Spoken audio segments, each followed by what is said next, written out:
Good afternoon mga moms! Ayan, for today's video naman, ang makakasama natin sa ating paglalaro ng icebreaker ay none other than Oh my God! Sinira na agad yung... one of the biggest among the largest. Bigas talaga. No, uusog No. ako. This is a very huge, fat, giant, big Hala, batch. masyado ka namang honest eh. I'm just 5'5", Ma'am Shiji. I'm not the biggest. Yeah, you're a 5'5" because you're a sardines. Remember? 5'5". Now, I'm with Mia Kaloka, of course. Ayan, siya naman ngayon ang sasagot sa ating mga icebreaker questions. I like icebreaker. Yes, we're in. Pwede mo sagutin or hindi. It's your choice. Hindi, sasagutin natin lahat yan. Yeah. I know, Mia. I know you can answer everything. Wala akong lipstick. I want a lipstick. Wag, mabubura. It's useless. Huwag mo na ako masyadong... Ikaw nga naka-contact lens eh. See, huwag mo na ako masyadong lamangan kasi this is my talk show, right? Just kidding. Okay, wala na natin na sagutan. Dali, bunot na ng unang tanong. Ay, gusto ko pa. Ayan, go. Matagal na tayong walang ganito. Like, more of intellectual vlog. Ha? Grabe naman sa intellectual. Ako ba magbasa? Ako na. But- Para surprisingly. Surprising. Oy. Let's see kung ikaw to. What sports would you like to indulge in and how does it help you? Ikaw ba yung sporty kind na? Yes, when I was younger, I used to love sports. Like kahit yung mga nilalaro ng mga kabataan, like, ano yung taya-tayaan, habulan and tago-tagaan. I like those. And then when I was in school, the PE that I chose was swimming. Bakit dito parang hindi ka marunong? You can't swim sa suba. Pero sa mga pool and ano Pool, sa yes. dagat. Pool, yes. Okay. Oo. So swimming is your sport. Yes. Anong stroke sa swimming ang gusto mo? I perfected backstroke and butterfly. Ano? Deep stroke. Deep stroke? Iba yun? Teka lang, pupunta tayo dyan. Deep So backstroke talaga and backstroke and deep and diving. talaga? Ako hindi ako, minsan dapat pag nasa dagat tayo, Hindi nga tayo natuloy sa Oslo, Cebu, yung para di ba? Makita natin yung sister nating doon. Mga Butanding. Okay. So, swimming ang kanyang sport. Yes. Okay, go. May follow-up question. Yes. How does it help you pala? How does it help me? It helps me to breathe. It helps me to alleviate my mind of the stress and things that I think of, the negativities in my life. Water is a blessing. Kaya nga nung naglulubluban tayo sa swimming pool, no? Saya-saya. Kayang-kaya mo yun. Panoorin niya naglulubluban kami. Ang tagal. Masarap lumublo. Kaya yung 20 seconds anymore. Oo. Gusto ko yung ginaganon ako nilulublo. Sinusubsub yun. Okay. Comment on this. It is better to give than to receive. Pinag-uusapan natin ito kanina, di ba? Remember? Yes, Na nagde-drive ka. It is better to give than to receive. It's better to give than to receive. And even with my experience for the longest time, I've always been giving. Receiving, hindi masyado. But that's how it is. You know? Yun na yun. Yun na yun. Hindi ba yan? But deep inside, as a person, for me, it's better to give than to receive. Iba pa rin. Iba pa rin. Like for me, receiving, siguro yung ibang blessings na pupunta na lang randomly. But then giving, if I have something, I give. Basta may sobra. Basta may sobra. But Madalas magkano yung ginigive mo? depende.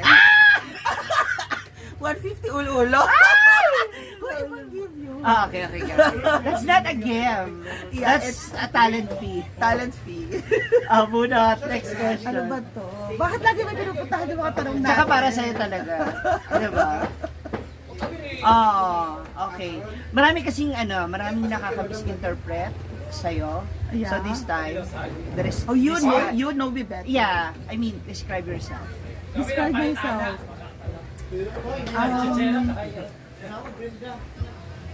How can you describe yourself? I am strict. That's why they don't get me. I'm so strict. I am strict. I'm compliant. I follow rules and stuff like that. And ano pa? I am respectful of others as well. Ano pa? You are, pwede ko dagdagan, nagiging as is ka kasi dun sa mga taong nasa paligid mo na pariging close mo na. Comfortable. Oo, mabilis ka mag-comfortable. Trusting. At saka ano ka, competitive. Very competitive. For 15 years, that was my bloodline. That was like my sweat. 15 years, hindi ko matanggal sa dugo ko yung maging competitive. Kasi that's how I survived in the BPO world. Yeah. And you started bago ka napunta sa pagbablog. Oo. Diba? Oh, yeah. And what about the negative attitude na ayaw mo sa sarili mo? Negative attitude. I'm very jealous. Okay. I think that's a normal attitude naman ng lahat. And But it's negative. Pero hindi ko siya matatawag na negative kasi ano na yun eh. Part na yun ng ugali ng isang tao na magselos. True. You cannot hide the fact. Na magsiselos at magsiselos ka. Diba? Not just to your friends, even to your family. Because there is this feeling na, hey, everybody's here, but then, how about me? How about me? Do I exist? Do I even exist? And lastly, siguro, I question everything. I question everything. Madalas? O pala? Yes, I question everything. I question knowledge, intelligence. I question. Oo, kaya madalas po kami It's not to the point to nag-aaway to be at clash with one individual, but then you just question things because I am a very trusting person, and then there were so many times in my life na I was betrayed. So now I am a kind of person who question everything. I question somebody's loyalty, I question somebody's kindness, I question their motive, yung ganun. May trust issue. The trust issue? Trust issue, maybe, but then it's more of like open-mindedness. You just do not close the mere fact that not everyone in this world is good. Yes. And everyone is going to be a friend. Yes, you can be a friend with someone, but then they would have their tendencies to be bad or good to you. So it's not just they're just good to you, and that's too good to be true. Yeah, correct. Yun din. I agree with that. Ito na. Sige. Tracy, I agree. Yeah. It's too good to be true. Okay, dito tayo.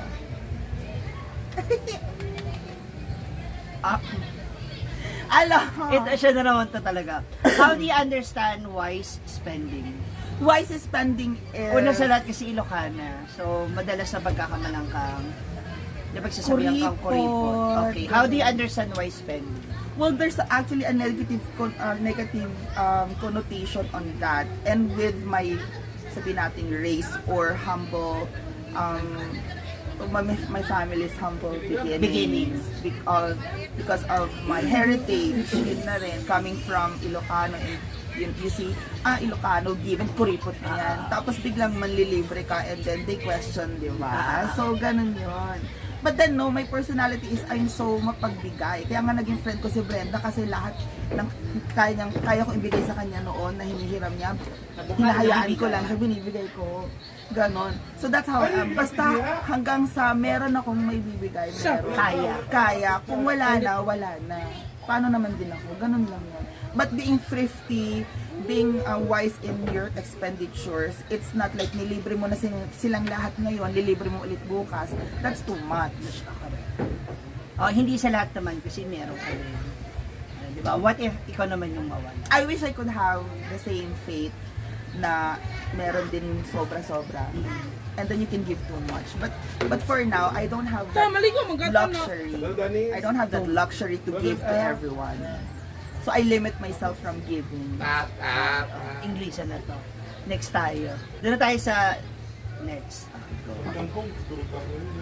What do you want to have for a pet? What do you want to have for a pet and why? Honest answer. Go. Plants. Pet for a pet. Oo, plant mo, cactus. Pet yun. So, consider mo siya as well. A pet, for me, I can define a pet as someone you dearly enforce any kind of caring or emotion. And actually, even mga plantitas, they know pag may namatay sa halaman, they worry about their plants, di ba? Hindi sila makapagbakasyon, mga tita na ganyan. Hindi mo lang magdidilig ng halaman, yes. di ba? That is petting. So consider plants or animals pets. Meron lang din talagang more on inanimate and versus animate. So, Kasi, Mia, hindi niya love. Pero ayaw niya ng animals. I mean, hindi siya... Hindi, kasi sa animals, I worry because dumudumi kasi sila. So, mas alagain. Mas alagain. So, nung bata ako, naglalaro talaga ako Tamagotchi. Yes. Yung ano... Kasi Digital. Oo, at least naman kasi yun, hindi mo na kailangan punasan or what. Pero ngayon, So, I found love sa mga plants. Nasa ano mo sa plants? Okay. Alam niyo na, hindi siya makahayop. Pero if Makahalaman hayop, then fish. Fish na lang. Fish. Mas madali. Fish, they don't have memory. Ang taray nito, no? Dami explanation. Oo, ganun yun. Okay, go. How do you demonstrate love to a person? How do you demonstrate love to a person? Number one, you make them feel that you trust them. That's how you show that you trust that person, then they will give back their trust to you. And then number two, trust begets respect as well. So number two, respect. Respeto mo siya, respeto ka rin niya. So, kamusta yung last boyfriend?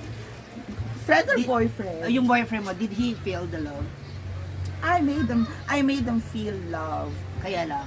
Emotionally and materially. Kaya lang, so they brushed it aside. They never made me special.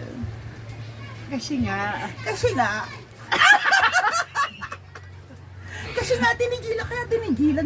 tinigilan ko na ang kalokohan na yon. ito na. Bumunot ka na para sa ating Because there's so many fishes in the sea. Yeah. Oh.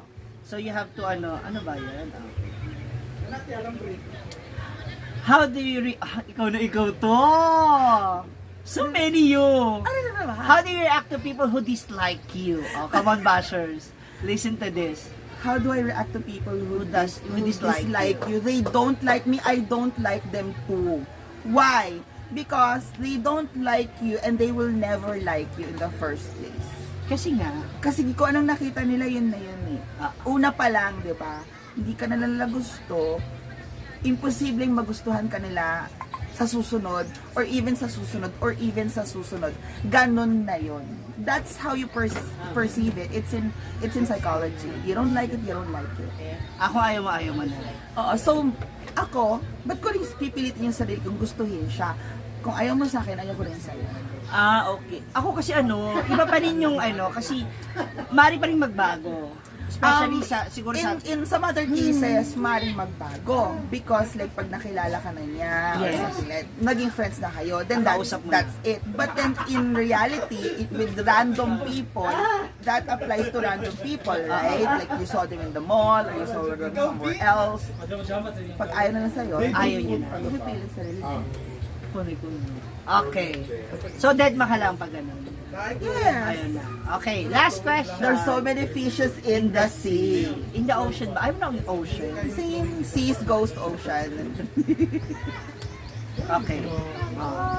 Let's see. What is the happiest moment in your life? The happiest moment in my life. Knowing the fact na mas matagal kang nag-isa dito sa Pilipinas without your family. Oh, my family. Yeah. What is the happiest moment in your life? Happiest moments would be moments when I travel. I travel and learn new things with friends, with family. Those would be the happiest moments. Happiest moments, friends or family. Going places, because the memories that I spend with these people, family man siya or friend man siya, should be cherished, and I cherish these memories a lot. Like, I wouldn't cherish yung mag-isa ako sa kwarto, sa apartment, or sa work, working with other people. Those are not really moments.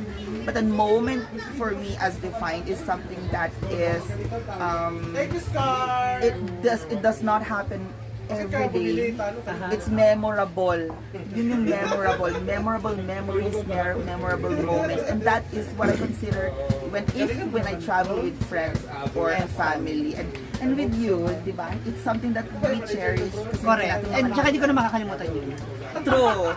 Kasi, yun nangyari yun. Di ba sabi mo kasi, yun nangyari yung travel together. Mas doon lang kita nakilala nun.